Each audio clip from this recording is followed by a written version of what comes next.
I'm Alexander Pezo, and this is Elevate Your Worth.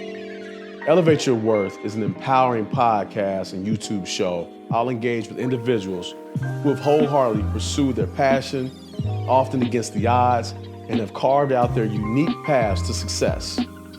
Leveraging my diverse background in sports, corporate leadership, entrepreneurship, and design, I look forward to helping individuals tell their story that may never have been heard before. Welcome to Elevate Your Worth, where we embrace our vibration and educate the next generation. I'm your host, Alexander Pezo, and our special guest today has a near, dear place in my heart. It's my 7-year-old little guy, Jaxon Alexander. And Jaxon wanted to come on and do a segment that we're calling That's the Facts, Jax. So without any further ado, Jaxon, how are you? Good. Good. Yeah. So, you keep telling me you want to talk about sports. And, the first topic that you wanted to talk about was you really wanted to talk about the national championship game with Notre Dame and Ohio State. But more importantly, you wanted to speak to the fact of where college football is going and the fact of Marcus Freeman being the first African-American and or black coach to ever make it to the college football series championship. So let's start right there. Talk to me about that. So basically, I'm going to start of how it expanded from like a 4-team playoff all the way to a 12-team playoff. And you know how 4 teams get a bye, right? Correct. Basically, I feel like they use what they used to have so they could put like buys for the new 12-team playoff so they could get it a reason for it to work. For it to expand. Yeah. But let me ask you a question, right? So how do you feel like that played into and how did that help Notre Dame? Because think about it. Notre Dame lost to Northern Illinois week 2. But after losing to them week 2, Marcus Freeman rallied his troops. It was a horrible loss by Notre Dame standards and by most Division I top-tier opponents or top-tier team standards. And they were able to rally and win 13 straight games. Tell me about Marcus Freeman and how you feel he was able to do that and to get his team back on the track, so to speak, the train back on the tracks and win 13 games. Talk to me a little bit about that. So basically, I feel like, Marcus Freeman, he like pushed his team like real hard after that NIU loss. And it just boosted up the confidence. And, Riley Leonard was playing like awesome. Right. And also of how they got tied for the most block kicks in the FBS. So their special teams, their special teams was really good, right? Yeah, their special teams was really good, and the defense. And their defense. Yeah. So how do you feel, I hate to categorize it as white coach, black coach, but that was huge. That was something that was brought up in the pregame and the postgame. The fact that he's the first black coach to ever make it this far. He's 39 years of age. He's obviously from Ohio. He played at Ohio State, OHIO, by the way. He played at Ohio State. I think I'm pretty sure he went to Dayton Wayne. When I was a high school basketball coach, he was in high school. So that's going back some years. How do you feel he can inspire someone like yourself and even other coaches as a young black male, but more importantly, as an African-American coach? How do you feel that's going to play out over the next few years? So it's probably going to help other black people inspire themselves to be a black coach and try to push themselves to make a national championship too. So you think that's great? Yes. All right, awesome. So if you had to choose who's going to be number 1 going into the preseason, I know who you're a big fan of. For those who don't know, Jaxon is a huge Bulldogs fan.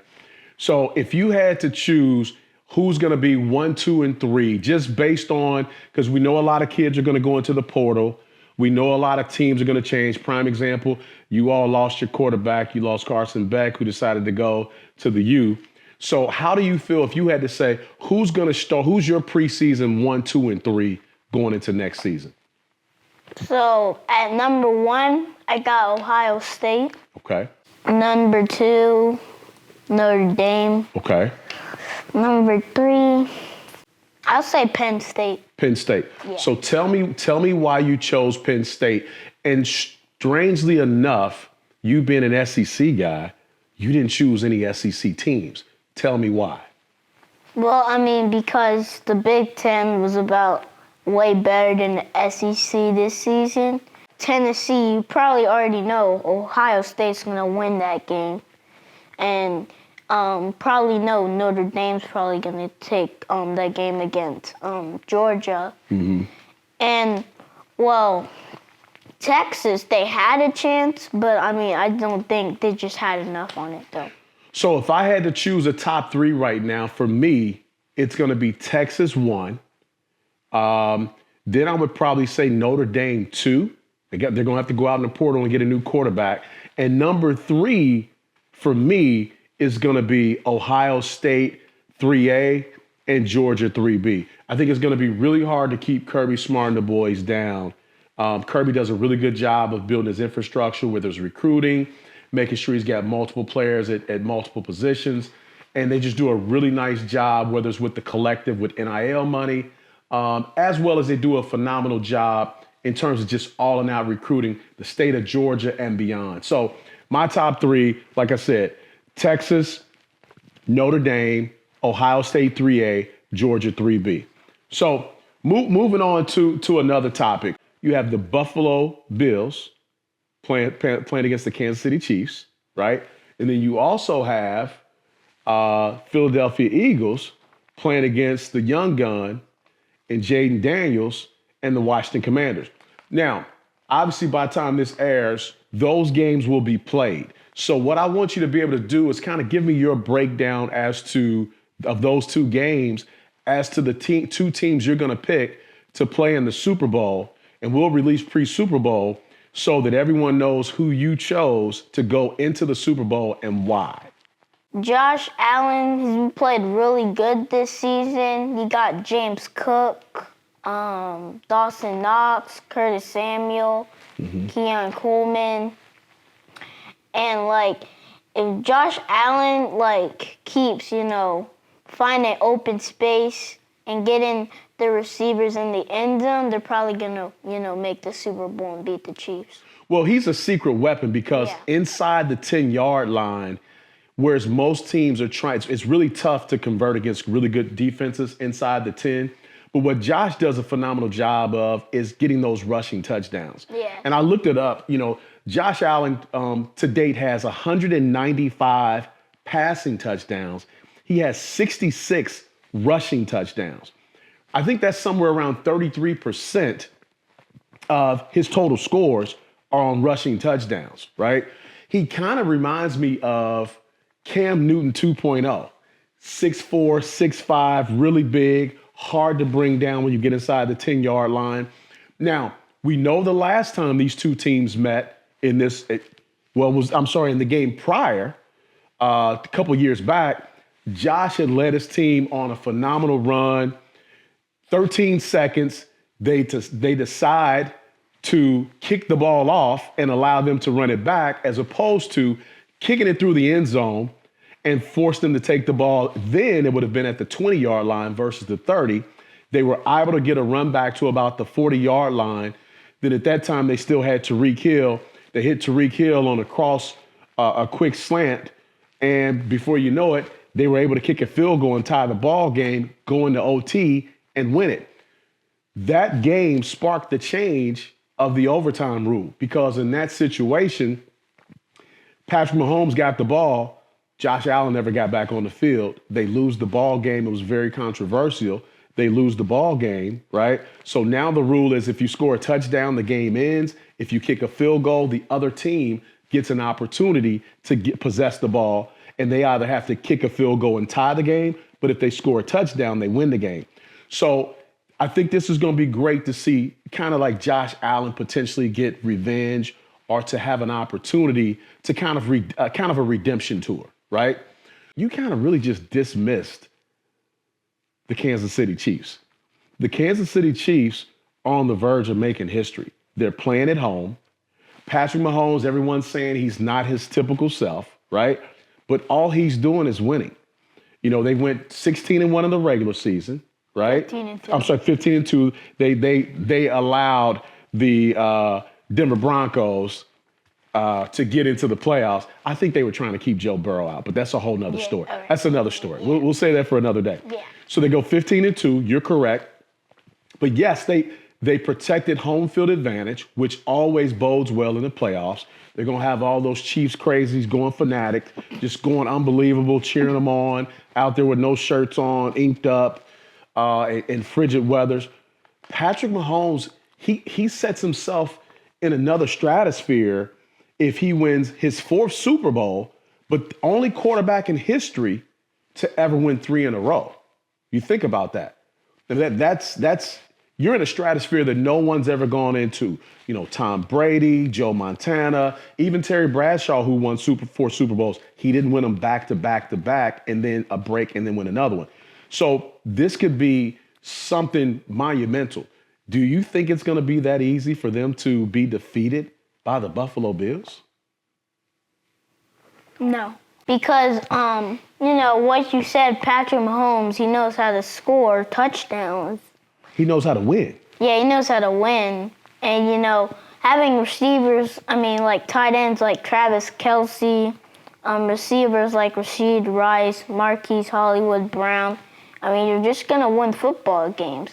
Like that Raiders game, if the guy didn't jump offside, Raiders would have won it. Right. And I feel like the Chiefs gotta actually score more points and just starting winning games by 6 points or less. So are you saying, now I want to hear your final prediction, are you saying that the Chiefs are going to win, or are you still sticking by the Buffalo Bills and Josh Allen will reign supreme? I'm saying the Bills are going to make the Super Bowl. So the Bills are going to make the Super Bowl. Yes. All right. So that's your AFC team. Now let's flip over to the NFC. NFC, we got history being made, right? All right. So, and I would be remiss if I didn't point this out from a historical context.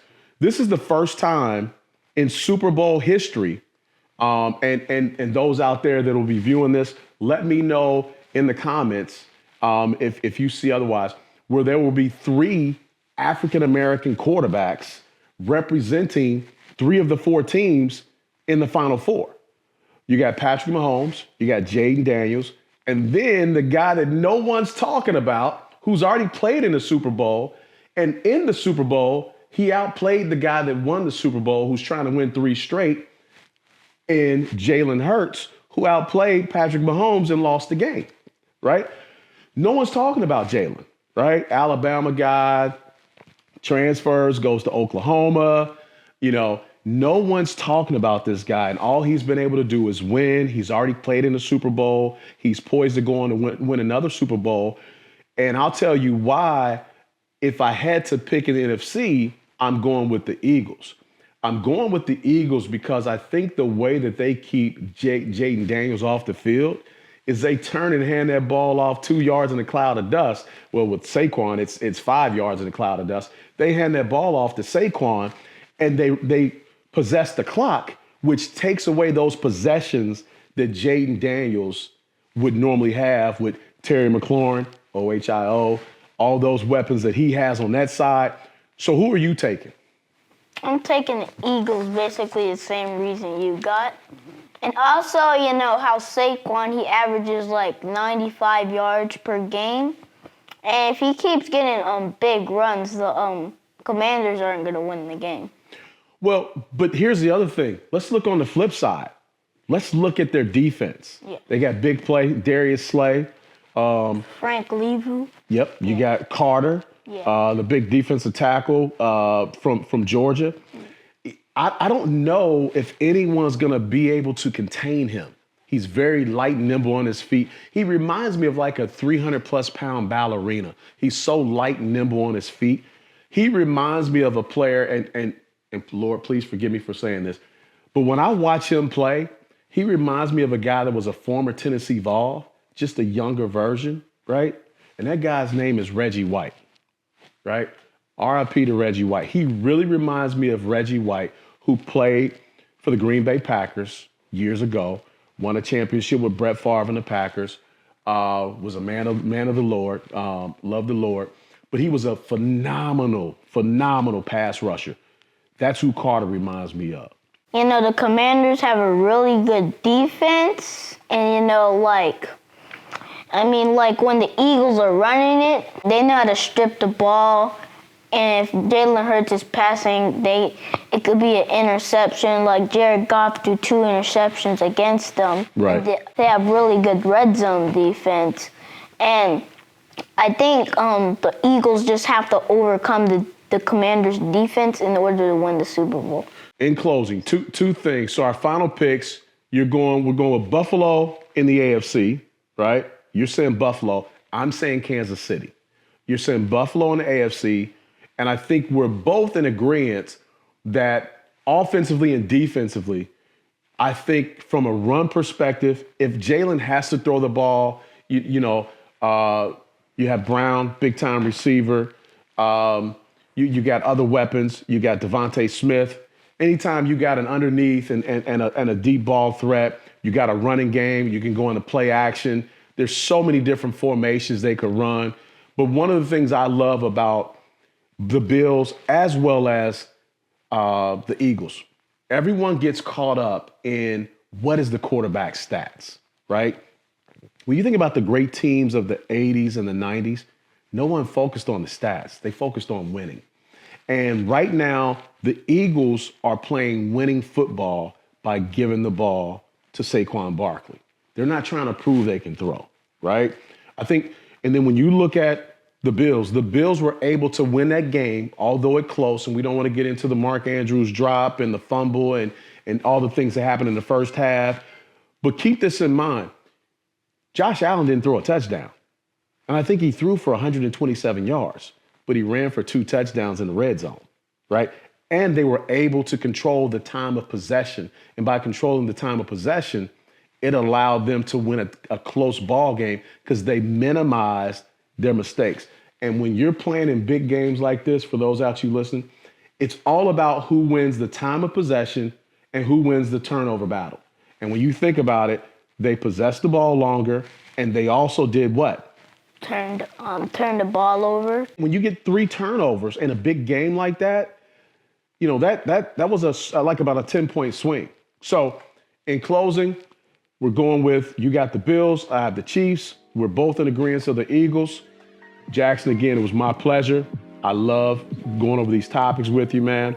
You've listened to Elevate Your Worth. And as we always like to say, our job is to embrace our vibration so that we can help the next generation. For more episodes of Elevate Your Worth, please like, comment, and subscribe to our YouTube channel and follow I Am Alexander Pezo on all social media platforms.